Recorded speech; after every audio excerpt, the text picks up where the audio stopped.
안녕하세요.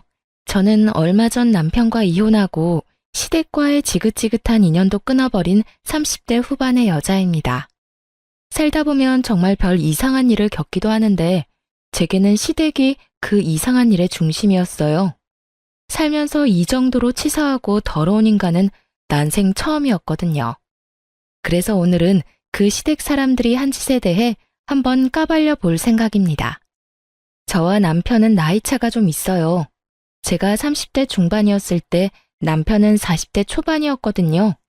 솔직히 연애할 때 남편은 정말 못 봐줄 정도였어요. 나이 마흔에 돈 모아둔 것도 없었고 삐쩍 말라서 한마디로 엄청 불쌍해 보였어요. 게다가 직장은 중소기업조차 되지 않는 아주 작은 회사였고 월급도 그 나이 때 남자에 비하면 박봉이라고 할 만큼 적게 벌었어요. 그런데 왜 제가 그런 사람과 결혼을 했는지 궁금해하는 사람들이 있더라고요.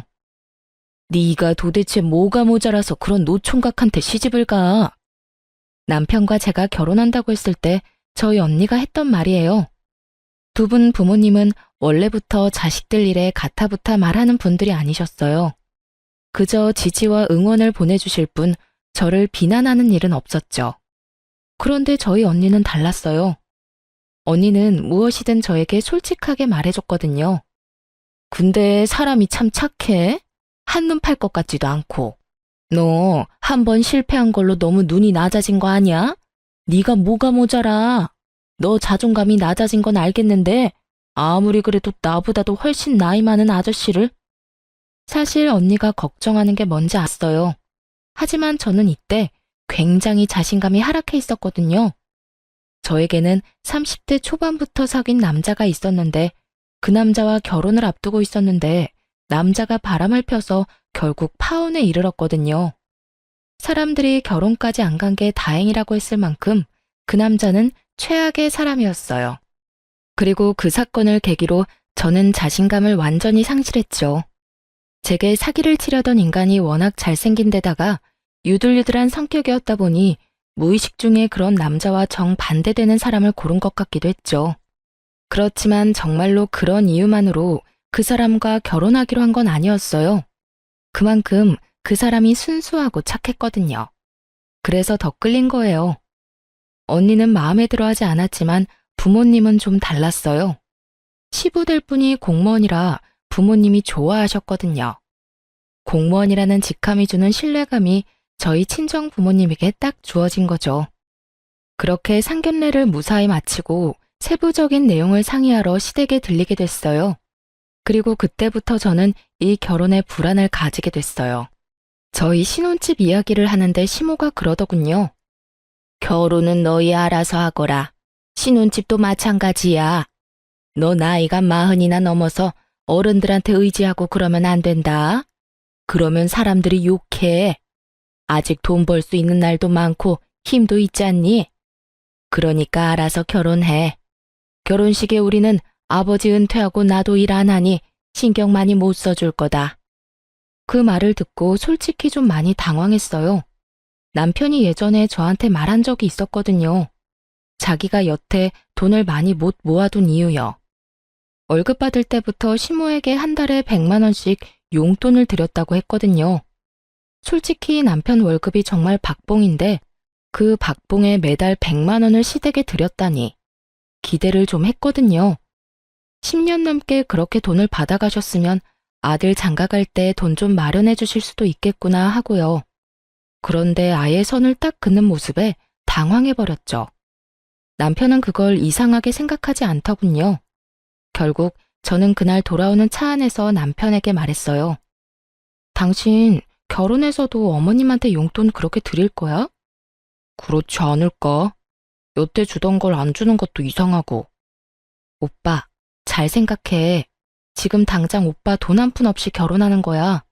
우리 부모님이랑 내가 모은 돈으로 신혼집은 작은 거라도 마련할 수는 있어. 근데 결혼 혼자서 하는 것도 아니고 오빠도 보탬은 돼야지. 어머님한테 그렇게 용돈을 많이 드리면 앞으로 애가 생기고 내가 육아휴직 쓸 때는 어떻게 될 것 같아? 제 말에 남편이 조용히 생각하더군요. 자기가 생각해봐도 무리겠죠. 지금 당장이야 급한 불을 우리 친정에서 꺼주겠지만 그것도 무리해서 꺼준 거예요. 앞으로 더 큰 불은 저희가 알아서 해결해야 하는 문제였고요. 결국 남편은 제 말에 수긍했습니다. 어머니한테 결혼 후에 내가 말할게. 용돈 드리는 거 줄인다고. 한 30만 원만 드리면 되지 않을까? 그 정도면 괜찮아. 나도 우리 엄마한테 그 정도 드리고 있거든. 그렇게 이야기를 하고 나서야 저도 마음이 좀 편해졌어요. 그리고 나도 집 살 때 돈 보탤게. 어머니에게 드리던 용돈을 줄이면 대출금 정도는 낼 수 있을 거야. 아니야, 오빠. 그 돈은 우리 열심히 모아두자. 앞으로 태어날 아이와 우리 노후를 위해서라도 돈은 모아둬야 하거든. 오빠가 내 이야기에 귀 기울여줘서 고마워. 그렇게 저희는 결혼했고 친정 부모님의 도움과 제가 모아놓은 돈으로 신혼집도 어렵게 장만할 수 있었어요. 작고 오래된 집이었지만 그래도 매매였어요. 서울이었으면 엄청 비쌌겠지만 지방이라 가격도 비싸지 않았어요. 그래도 대출 없이 집을 마련했다는 것만으로도 다행이었죠. 결혼하고 나면 좋은 일만 있을 줄 알았는데 그렇지만도 않더군요. 저는 간호사로 병원에서 일을 하는데 제가 일하는 병원이 시댁과 가까웠어요. 결혼한 그달부터 시모가 저를 매번 시댁으로 불렀어요. 저의 출퇴근 시간을 체크해서 꼭 일을 안 할 때 불렀어요. 그리고는 정말 쓸데없는 일들, 자기가 하기 싫은 일들을 저한테 시켰어요. 오늘은 설거지랑 냉장고 청소 좀 하고 가거라. 어깨가 아파서 아무것도 못하겠어. 냉장고 청소하고 나면 화장실도 좀 청소해 놓고 곰팡이 핀 곳이랑 줄눈 있는 부분 하얗게 만들어놔. 그렇게 말하며 자기는 소파에 앉아서 어깨를 통통 두드리며 TV를 보고 있더군요.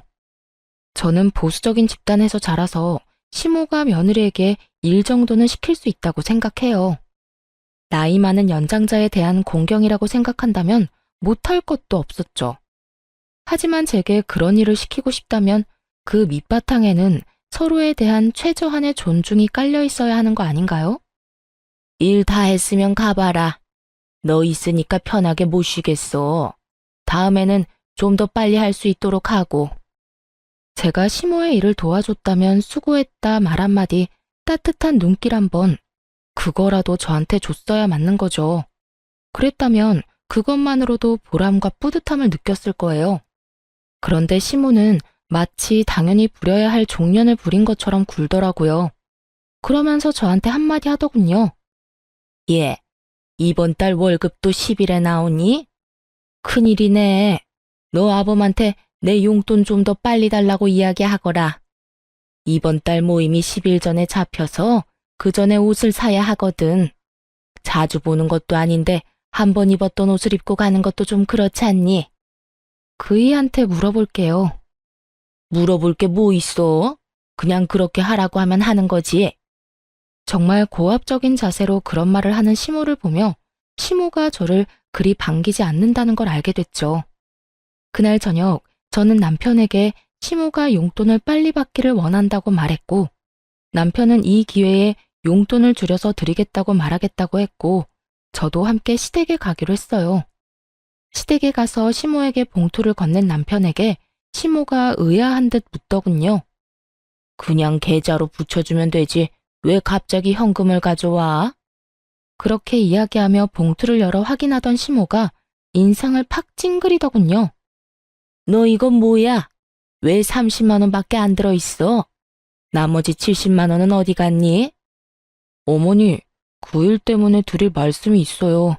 저도 이제 결혼했고 아이도 곧 생길 건데 어머니 용돈으로 100만 원씩 드리는 건 좀 무리인 것 같아서요. 이번 달부터는 30만 원만 드릴게요. 너, 이게 무슨 짓이야? 설마 네 짓이니?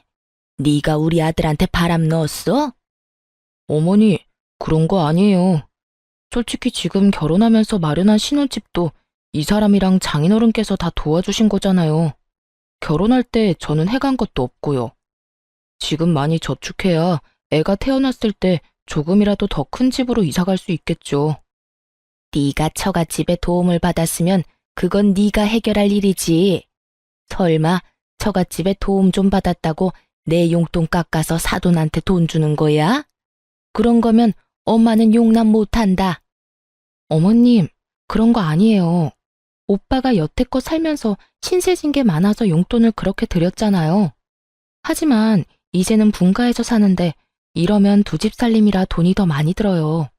당장 저 임신이라도 해서 일 못하게 되면 지금 모아놓은 돈으로 버텨야 하는데 저는 집 사느라 돈 다 썼고 오빠는 모아둔 돈도 한 푼 없어요. 그러니 지금부터라도 부지런히 모아야 아이 낳고 살죠. 그러니까 어머님이 이해 좀 해주세요. 무슨 이해를 해? 네가 뭔데? 우리 아들 월급 가지고 이래라 저래라 하는 거니? 너 결혼했다고 우리 아들 월급까지 네 맘대로 할 수 있다고 생각하는 거 큰 오산이야. 왜 네가 중간에서 난리야? 굴러들어온 돌이 박힌 돌 뺀다더니 딱 그 꼴이구나. 너 이런 식으로 우리 아들이 나한테 주는 돈 갈취하려고 결혼하자고 한 거니? 결혼할 때부터 이상했지. 다 늙은 노총각하고 30대 중반의 젊은 여자가 왜 결혼을 하겠어? 너 돈 때문에 우리 아들이랑 결혼한 거지? 막말도 이런 막말이 없었습니다. 어떻게 노총각이 돼서 겨우 결혼한 아들 앞에서 그런 소리를 하는지 이해가 안 갔어요. 사람을 돈 보고 결혼하는 여자로 몰아가니 저도 참을 수가 없었어요. 어머님, 돈 보고 결혼했으면 제가 이 사람이랑 결혼을 왜 하겠어요? 지금 돈 쓴 것만 봐도 그래요. 저희 집이랑 제가 다 했지 이 사람이랑 어머님이 뭐라도 해주신 거 있으세요? 결혼할 때 그러셨잖아요. 결혼할 때 도움 같은 거 바랄 생각하지 말라고요. 그래서 저희 쪽에서 다 했는데 지금 무슨 말씀하시는 거예요? 결혼 축의금까지 싹싹 긁어가셨으면서 어머님은 저한테 그런 말 하시면 안 되죠. 얘 말하는 것 좀 봐. 어디 어른한테 두 눈 똑바로 뜨고 큰 소리야? 내가 돈 안 해줬다고 너 지금 나한테 큰 소리 치는 거야? 너희 집에서 집해왔다고 유세 떠는 거냐고. 어머님이 먼저 저를 돈 보고 결혼한 여자 취급하셨잖아요. 그리고 제가 틀린 말 했어요? 그러는 어머님은 이 결혼이 마음에 안 드시는 건가요? 앞으로 생길 손주부터 생각 좀 해주세요. 저는 그렇게 말하고 시댁을 뛰쳐나와 택시를 타고 집으로 왔어요. 집에 있으니 남편이 슬그머니 집으로 들어오더군요. 괜찮아? 엄마가 그런 식으로 말해서 많이 속상했지. 내가 엄마한테 잘 이야기해놨어. 앞으로는 30만 원만 드리기로 이야기 다 됐어. 나도 오빠한테 미안해. 결혼한 지 얼마 안 돼서 이렇게 큰 소리 내고 할 건 아니었는데. 나 지금 몸 상태가 정상이 아니거든. 사실은 내 뱃속에 우리 아이가 있어. 결혼식 직전에 생긴 소중한 아이가 있어서 나도 모르게 흥분한 것 같아. 호르몬 변화 때문에 감정 기복이 좀 생겼거든. 정말? 아이가 생기다니. 그래서 당신이 그렇게 흥분해서 말했구나. 앞으로는 내가 잘할게. 내가 우유부단한 탓에 당신한테 상처 준 것 같아서 미안해. 이런 남편이 있어서 저는 견딜 수 있었어요. 그런데 시모는 포기를 모르는 집념을 가졌더라고요. 용돈을 줄이겠다고 한 그 다음 주에 바로 연락이 왔어요. 아들, 우리 집이 너무 오래되고 크니까 좀 더 작은 곳으로 갈까 싶다.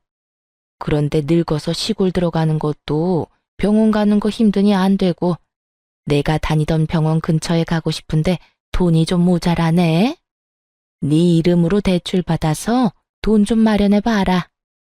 옆에서 시모 전화를 함께 듣고 있던 제가 한마디 하려는데 남편이 저를 말리더군요. 어머니, 제가 좀 더 안정기가 되면 말씀드리려고 했는데 저희 아이 생겼어요.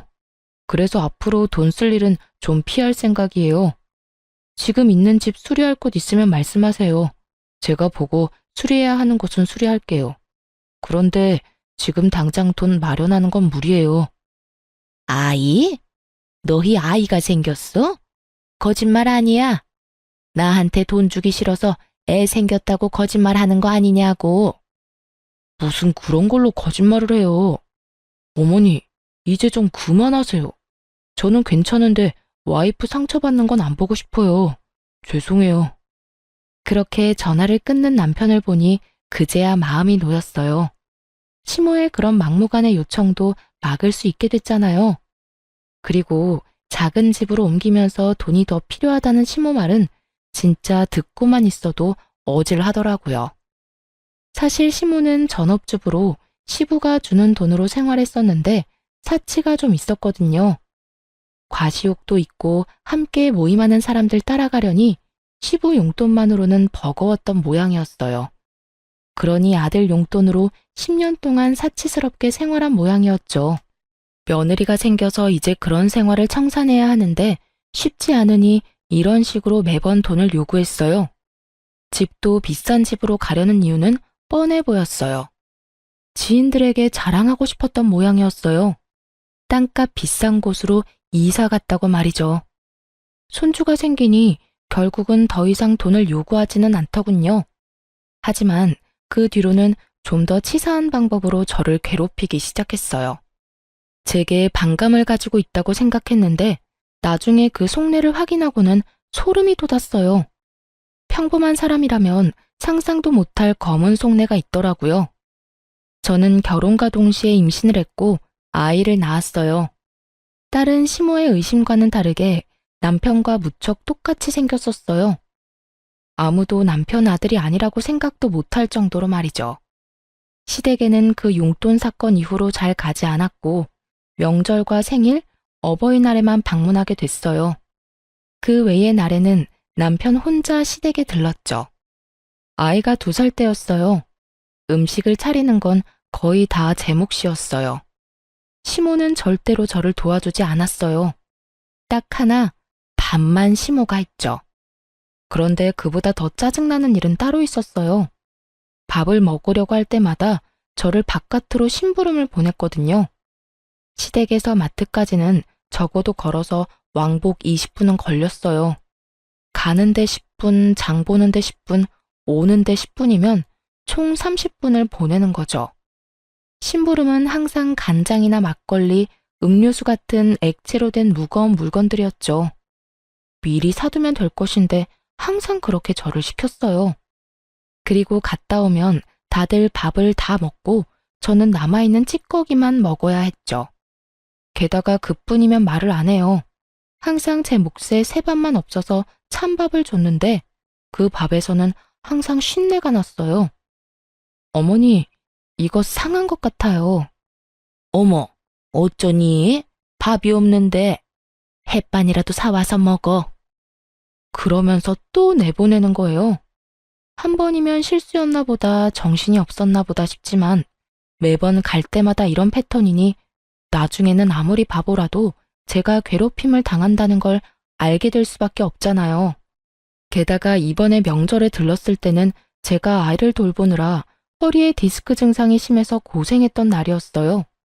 시모가 밥을 다 차리게 해놓고는 저에게 또 일을 시키더군요. 예, 내가 보니 간장이 뚝 떨어졌더라. 너 지금 마트 가서 간장 좀 사와. 전이랑 고기 간장에 찍어 먹어야 하는데 다 떨어졌네. 아까 전에 요리할 때 확인했을 때는 남아있었던 간장이 하나도 없더군요.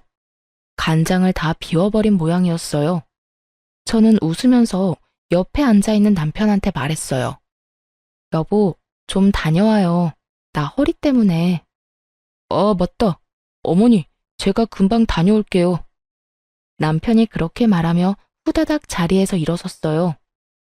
예, 네가 왜 가? 넌 밥 먹어야지. 이런 일은 원래 며느리가 하는 거다. 어머니, 와이프 지금 허리가 많이 안 좋아요. 병원에서 디스크 증상 너무 심해서 조심하라고 했거든요. 무거운 거 특히 들지 말라고요. 그러니까 제가 다녀올게요. 여보, 조심해서 갔다 와. 금방 다녀올 테니까 다들 밥부터 드세요. 와이프 오늘 점심도 제대로 못 먹어서 배고플 거예요. 그렇게 말하고 남편이 나가버렸죠. 저는 말했어요. 아버님, 식사 늦어서 배고프시죠? 얼른 밥 내올게요. 예, 너는 남편이 없는데 밥이 넘어가니? 어머님, 남편 걱정보다 아버님이 걱정돼서 그렇죠. 아버님도 배 많이 고프실 거예요. 점심을 너무 일찍 드셔서. 그래도 사람이 없으면 기다릴 줄 알아야지. 넌 어떻게 돼 내가 인정머리가 없어? 그만하고 밥 내와. 한 사람 없다고 나머지가 굶는 게 말이 되냐고 했던 게 당신이었잖아. 어서 밥 가져와. 배고파 죽겠네. 그럼 좀 기다려요. 아직 밥 덜 됐는데. 시모 말과는 달리 밥솥의 밥은 이미 예전에 완성되어 있었어요. 이쯤 되니 너무 명확하더군요. 여태 일부러 저에게 밥을 늦게 먹이려는 거였어요. 민기적거리는 시모 때문에 결국 밥은 남편이 오고서야 먹게 됐죠. 정말 오랜만에 모든 가족이 동시에 먹는 밥이었어요. 그리고 이번에도 시모는 제게만 쉰내 나는 밥을 내놓더군요. 여보, 나 속이 안 좋아서 그러는데 내 밥 나눠 먹자. 당신은 많이 먹어야 해. 내가 이렇게 살찌우느라 얼마나 힘썼는지 알지? 배고프다고 하지 않았어? 갑자기 속이 왜 안 좋아? 근데 어머니, 밥이 이상한데요? 상한 것 같은데 새 밥 없어요? 더 이상 밥은 없다. 밥 먹고 싶으면 햇반 사와서 먹던지. 아니면 너희 집에 가서 먹거라. 그래요? 그럼 저는 나가서 밥 먹고 들어갈게요. 그럼 명절 잘 보내세요, 어머님, 아버님. 당신은 어떻게 할 거야? 밥 먹고 올 거야? 어? 그냥 내 밥 먹어. 내가 안 먹으면 되는데. 아니야. 당신도 요즘 몸 안 좋은데 그거 먹어서 되겠어? 그냥 나는 애랑 나가서 먹을 테니까 걱정 말고. 그렇게 말하며 저는 짐을 챙겼어요. 그러자 남편이 따라오더군요. 여보, 같이 가. 어머니, 다음에 와서 먹을게요. 아이, 밥은 먹고 가야지. 이거 다 어쩌라고? 어머님이랑 아버님이 많이 드세요. 저희는 그러면 먼저 가보겠습니다. 그렇게 저희를 붙잡는 시모를 내버려 두고 밖으로 나왔어요. 속이 시원하더라고요. 왜 여태까지 이러지 않았나 싶었어요. 그렇게 외식을 하고 집으로 돌아왔어요. 그리고 그 뒤로 시댁에서 연락 오면 남편만 보냈어요. 며느리 취급도 안 해주는 시댁에 갈 필요가 있을까요? 그런데 그렇게 몇 번 남편만 보냈더니 시모가 전화가 왔더군요. 너 요즘 왜 집에 안 오니? 며느리가 돼서 집안 행사에 얼굴도 안 보여? 이런 식으로 할 거면 결혼은 왜 했니? 우리 아들 혼자서 여기저기 다니도록 만들 거면 네가 며느리 실격인 거지. 그냥 이럴 거면 이혼을 해. 우리 얼굴 보기도 싫으면 그냥 이혼하면 되지. 뭐하러 질질 끌어? 어머님, 좀 흥분하신 것 같네요. 갑자기 전화 와서 이혼하라고 하셔도 저희는 그럴 생각이 없어요. 그럴 생각이 없으면 우리가 하라는 대로 해야지. 너 혼자 살 거면 뭐하러 결혼을 했어? 시모가 남편에게 무슨 말을 들었는지 말하지 않아도 알겠더라고요. 저는 남편에게 시모와 이야기할 때 혹시라도 돈과 관련된 이야기가 나오면 무조건 선을 지키라고 했거든요. 아마 또 돈이나 달라고 했겠죠. 남편은 거절했을 테고. 그러니 저한테 전화와서 이 난리를 피우는 거겠죠. 시모는 남편에 대한 통제권이 저한테 넘어온 것이 화가 날 정도로 열받는 것처럼 보였어요. 실제로 저는 남편을 통제하는 짓은 하지 않았어요. 다만 함께 살기 위해서 서로 간에 지켜야 할 선을 정해줬을 뿐이었죠. 결혼한 부부가 자기 가고 싶을 대로 가면 부부 생활이 유지될 리 없잖아요. 게다가 시모의 저 행동은 진짜 문제가 있다고 생각했어요. 어머님, 저는 저고 남편은 남편이죠. 부부가 일심동체라도 매일 같이 다녀야 한다는 법은 어딨나요? 그리고 남편이 애도 아니고 혼자 다니는 게 왜 안 되나요? 어머님이 너무 예민하신 것 같네요. 이혼 이야기는 못 들은 걸로 할게요. 넌 뭐가 그렇게 당당하니? 우리 아들한테 무슨 말을 어떻게 했길래 마누라 이야기만 하면 난리야. 그리고 너 우리 아들한테 도대체 뭐라고 하길래 애가 내 말을 듣지를 않아. 네가 내 아들을 너 좋을 대로 써먹고 있잖아. 그건 내 아들이야.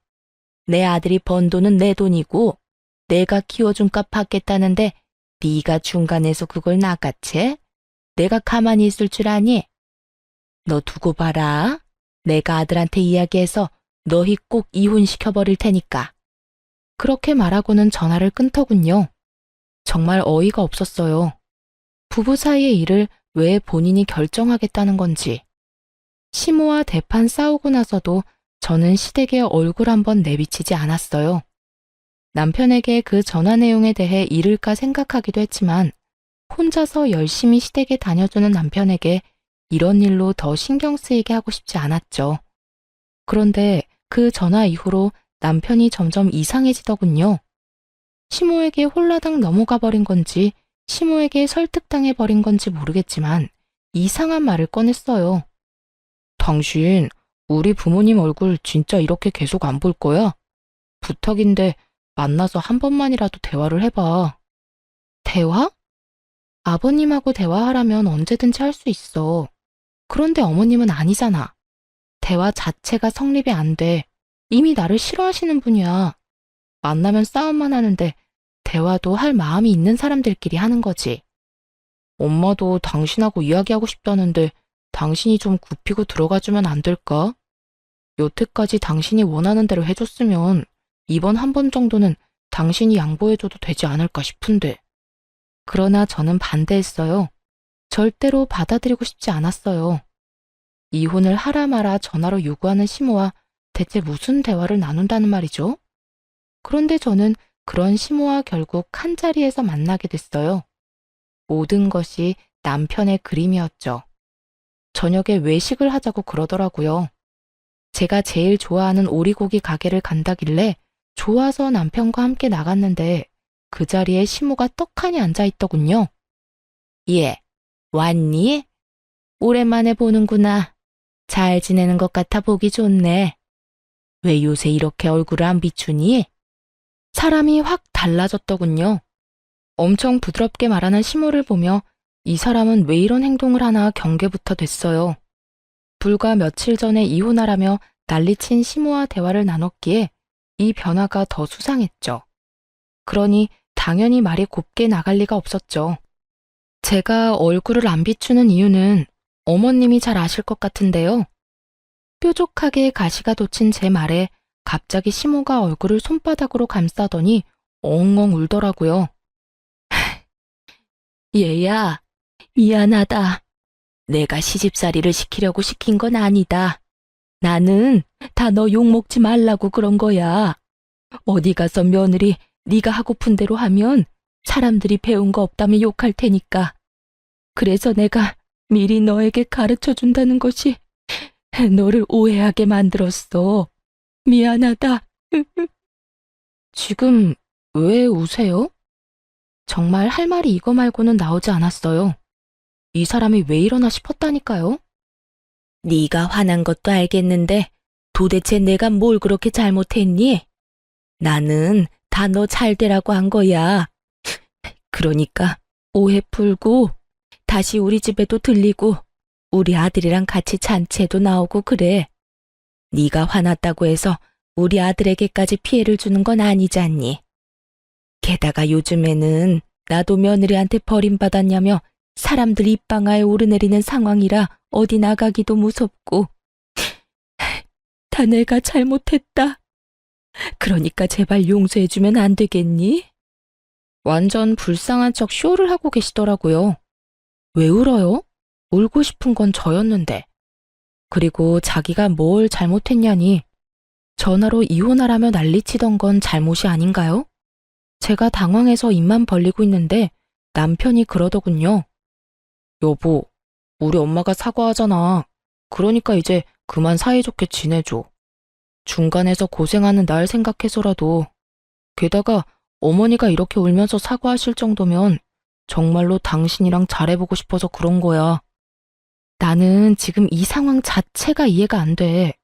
어머님이 왜 울면서 나한테 사과를 하셔? 불과 며칠 전에 전화 와서 당신이랑 이혼하라고 하셨어. 게다가 당신도 알다시피 상한 밥, 그거 당신은 그날 처음으로 받겠지만 나는 결혼 후 내내 그 상한 밥이 나왔다고. 그것뿐인 줄 알아? 결혼 직후에는 식모처럼 시댁에 불러서 일 시켰잖아. 나더러 지금 그런 상황에 잘해보라고? 나는 어머님의 사과가 진짜라는 생각이 안 드는데. 그런 것들 다 통틀어서 미안하다고 먼저 사과하시는 거잖아. 당신 이렇게 속이 좁은 사람이었어? 어른이 먼저 사과하면 받아줘야 하는 게 당연한 일이잖아. 앞으로 그런 일 없겠다고 말씀까지 하셨고. 그러니까 그게 진짜로 사과한 게 아닌 것 같다고. 불과 며칠 전에 나한테 연락 와서 아들이랑 헤어지라고 하신 분이 어머님이야. 그런데 지금 며칠 지났다고 나한테 사과를 하셔? 당신은 그게 이해가 돼? 그렇게 죽일련 살릴련 난리를 피우더니 갑자기 왜?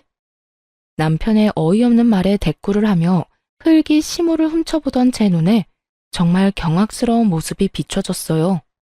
시모가 우리 두 사람의 싸움을 구경하며 싱긋 웃고 있더라고요. 순간 온몸에 소름이 쫙 돋는 거 있죠? 우리 싸우게 하려고 이랬나 싶었어요. 그때 시모가 끼어들었어요. 그만들 해라. 나 때문에 너희들끼리 싸우지 말어. 아들아, 나는 할 만큼 다 했다고 생각한다. 네가 며느리랑 사이좋게 지내라고 해서 사과까지 했어. 내가 뭘 잘못했는지는 모르겠지만 그런 일들이 실수라고 말한들 네 처한테 먹히지도 않겠지. 네가 며느리와 헤어진다고 해도 나는 안 말린다. 어른인 내가 먼저 사과까지 했는데 그 사과마저도 안 받아들인 사람이야. 그런 사람을 집에 데려다 놓는 거 반대다. 그러니 앞으로는 너도 우리 집에 오지 말 거라. 어머니, 갑자기 그게 무슨 말씀이세요? 저랑 연을 끊으시겠다는 말이에요? 그래, 네 처가 이렇게 협조가 안 되면 우리가 연을 끊는 게 맞는 거지. 시모는 교묘하게 남편을 선동하기 시작했어요. 양자택일이었죠. 와이프냐 부모냐 고르라는 거였어요. 남편이 중간에서 갈팡질팡 하더군요.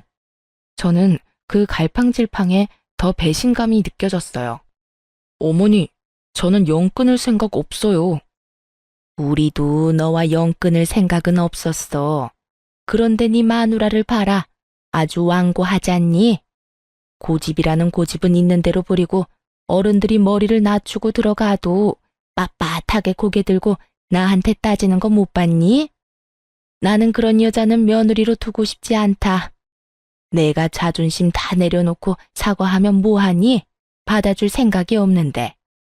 당신 진짜 우리 엄마랑 화해 안 할 거야? 엄마가 이렇게까지 말하는데 도대체 뭘 더 바래? 와, 당신이 이렇게까지 이기적인 사람인지 몰랐어.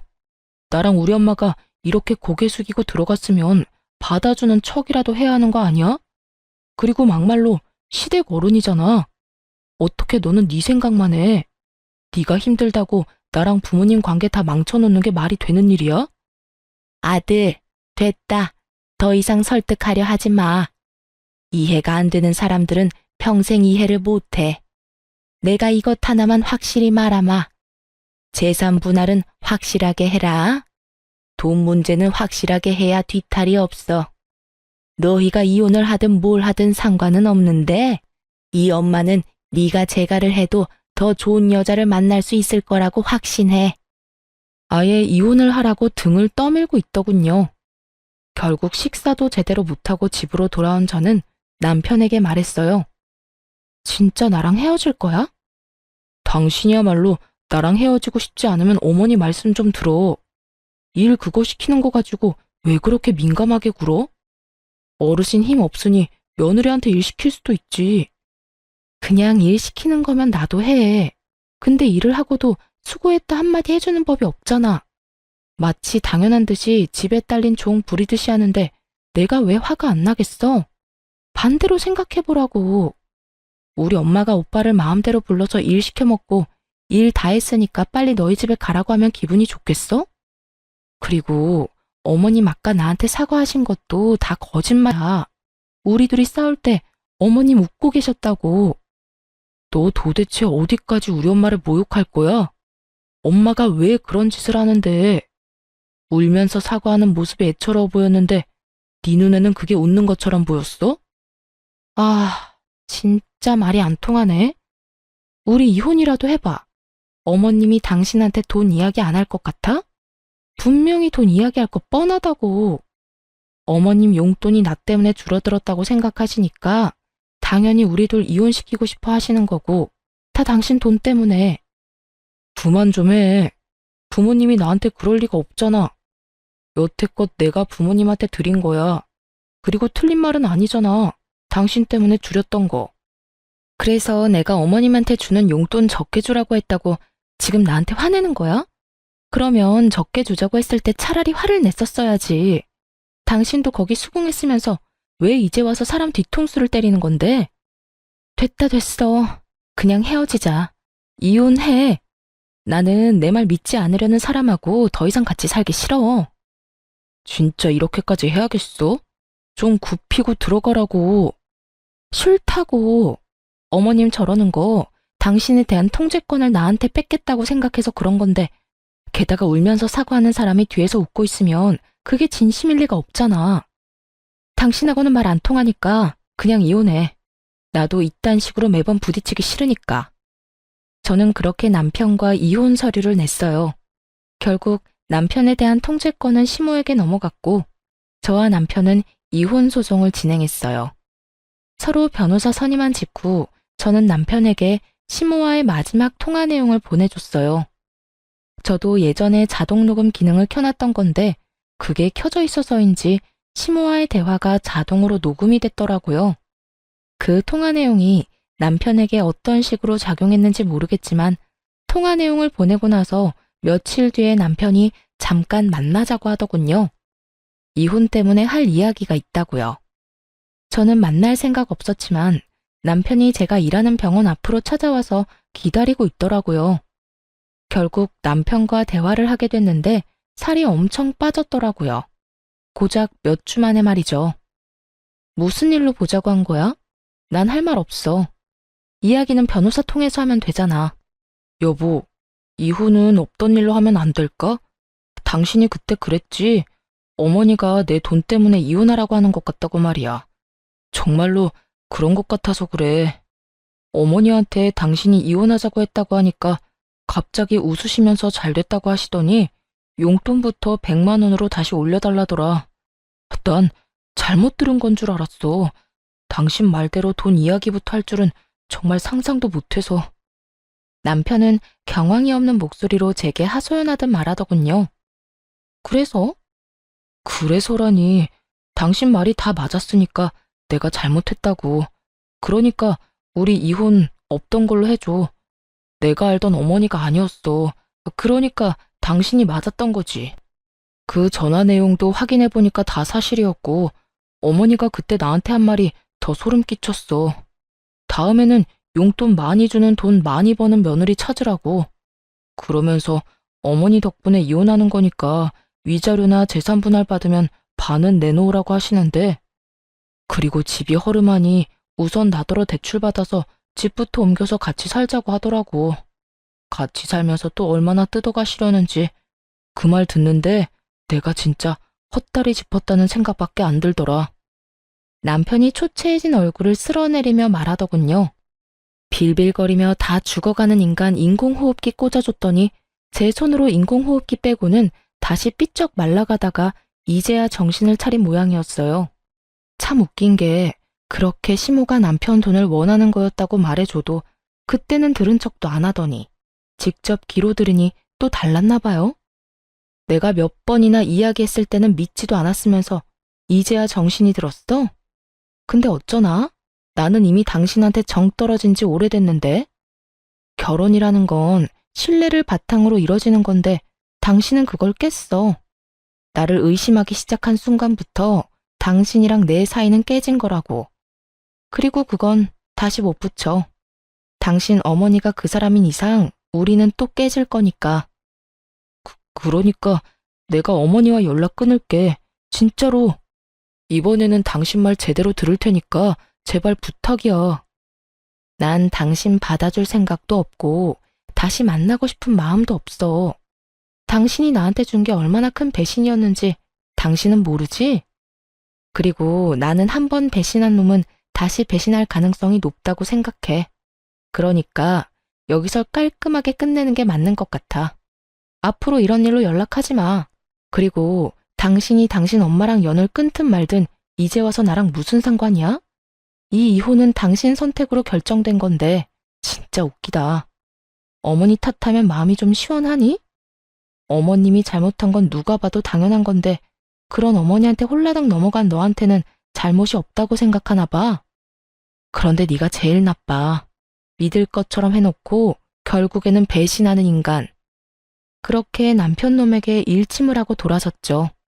그렇게 저희는 이혼을 했어요. 결혼 기간이 길지 않아 결국 제 명의의 집은 제 것이 되었고 아이도 제가 키우게 됐어요. 고부 갈등으로 인한 이혼이라는 제 주장도 받아들여져 남편 놈이 제게 위자료를 지급하게 됐죠. 그렇게 몇 달간 정말 속은 쓰리지만 마음은 편하게 살았어요. 그런데 하루는 망할 아줌마한테서 연락이 왔더라고요. 너 우리 아들 어디로 빼돌렸니? 위장 이혼해놓고 여전히 우리 아들이랑 같이 사는 거 맞지?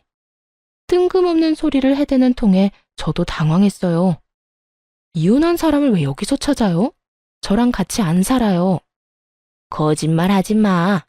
이놈이 너 아니면 우리를 이렇게 버리고 갈 리가 없어. 지금 집안이 어떤 꼴인지 알기나 하니? 아들이 줄 돈으로 갚으려고 했던 카드값이랑 대출금 못 갚아서 신용불량자 돼서 집으로 차 앞딱지가 붙었어. 집꼴이 말이 아니야. 그 와중에 짐 싸서 도망이 나가? 네가 우리 아들 숨긴 거 맞잖아. 딱 보니 견적이 나오더라고요. 전 남편이 부모를 놔두고 도망쳤더라고요. 하긴 감당이 되겠어요. 결혼했을 때는 자기 월급이 자기 것이었겠지만 이혼하고 나니 자기 월급이 시모 것이 되어버렸으니 말이죠. 전 이혼하고 딱 한 번 봤어요. 저한테 다시 살자고 하더라고요.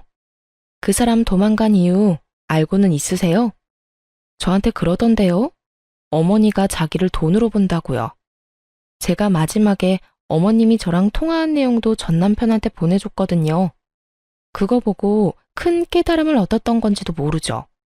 그래서 기분이 어떠세요?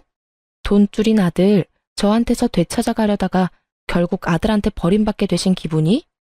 너 그걸 말이라고? 결국 그놈의 돈 때문에 아들도 돈도 다 잃어놓고 누굴 탓해요 지금? 당신이 뿌린 그대로 돌려받는 거니까 괜히 저한테 뭐라 하지 말고 아들 있을 법한 곳이나 찾아보세요. 찾아봐야 그 사람이 받아줄지 안 받아줄지는 모르겠지만 말이죠. 저는 실컷 비웃어준 다음에 전화를 끊었어요. 이날이 정말 가장 속이 시원한 날이었어요. 가슴에 박혀있던 돌덩이가 쑥 하고 내려간 기분이었거든요. 돈 때문에 안달이 나서 저한테 전화해서 아들 찾는 모습을 보니 그냥 조용히 자식 부부 이혼하도록 선동질만 안 했으면 평온하게 노년을 맞이할 수 있었을 텐데 결국 자기 마음대로 아들을 휘두르려다가 아들에게도 버림받고 돈까지 없어서 허우적대고 있잖아요. 솔직히 시모가 금방 전 남편을 찾을 거라고 생각했어요. 직장으로 찾아가면 금방 볼 수 있을 테니까요. 그런데 나중에 보니 직장도 그만뒀더라고요. 저한테 거절당하고 꽤나 상심이 컸는지 지방으로 내려가 직장을 구했다고 들었어요. 시모가 찾을 수 없도록 아예 아주 멀리 가버렸더라고요. 나이가 있어서 좋은 직장은 구하지 못하고 생산직 공장에 들어가 돈을 벌고 있었어요. 나이가 적은 것도 아니고 40 중반에 집도 마누라도 자식도 잃고 부모까지 스스로 내던지고 아무도 모르는 지방에서 집과 직장만 오가는 삶을 선택했더라고요. 딱하지만 제가 도울 수 있는 건 없었어요. 그렇다고 제가 제 스스로 다시 지옥으로 몸을 밀어 넣는 짓은 할 수는 없잖아요. 누군가는 남편이 참 불쌍하다며 다시 잘해보지 않겠냐고 그렇게 말하기도 했지만 다시 붙인다고 깨진 조각에서 물이 안 새는 건 아니죠. 그리고 저도 살아야 하잖아요. 남편이 불쌍한 삶을 산다고 제가 힘들고 상처 입었던 일들이 사라지는 것도 아니고요. 그리고 전 남편이 떠난 시댁은 완전 망해버렸더라고요. 자식 새끼가 돈 다 갚아줄 거라고 자신만만하게 돈 낭비하던 시모가 결국에는 그걸 고스란히 다 갚아야 했고 가진 돈으로 해결이 안 되어서 결국 집까지 팔았더군요. 나중에는 단칸방으로 이사 갔다고 하더라고요. 거기 들어가서는 시모보다 7살이나 많은 시부가 병을 얻는 바람에 요양원까지 보내야 했고요. 자식이 사라졌으니 보호자도 없이 시모가 직접 보살피겠죠. 그 지경이 될 때까지 참 어떻게 그렇게 펑펑 돈을 썼는지. 전 남편은 자기 부모님이 그런 상황인데도 부모에게 도움을 주기는커녕 아무것도 안 하고 그냥 자기 할 일만 열심히 한다고 하더라고요. 그만큼 가슴속에 사무친 게 많은 건지 아니면 시모에게 받은 배신감이 그만큼 컸던 건지 그건 본인 빼고는 아무도 모를 거예요. 저는 남자에게 크게 당한 게 벌써 2번째라 이제는 연애나 결혼은 아주 넌덜머리가 나요. 아이 키우며 평온하게 시간을 보내는 것도 나쁘지 않고요. 간호사 일이 바쁘기는 하지만 이제는 큰 병원에서 나와서 개인 의원에서 일을 하며 시간을 좀 더 여유롭게 쓰고 있거든요. 그래서 아이와 함께할 시간도 더 많고요. 자식을 돈으로 생각하는 시모가 어디까지 망가진지 확인하고 나니 아이를 키울 때 더 신중해지더라고요. 저런 부모는 되지 말아야겠다는 생각을 자주 해요. 제 글을 읽고 계신 여러분들도 주변에 자식을 돈으로 생각하는 부모나 시부모가 있으면 조심하세요. 욕심은 한도 끝도 없더라고요. 저는 그래도 초반에 빠져나올 수 있어서 천만다행이라고 생각하고 있거든요. 글을 쓰다 보니 길어졌네요. 글 읽어주셔서 무척 감사합니다. 모두들 좋은 하루 보내세요.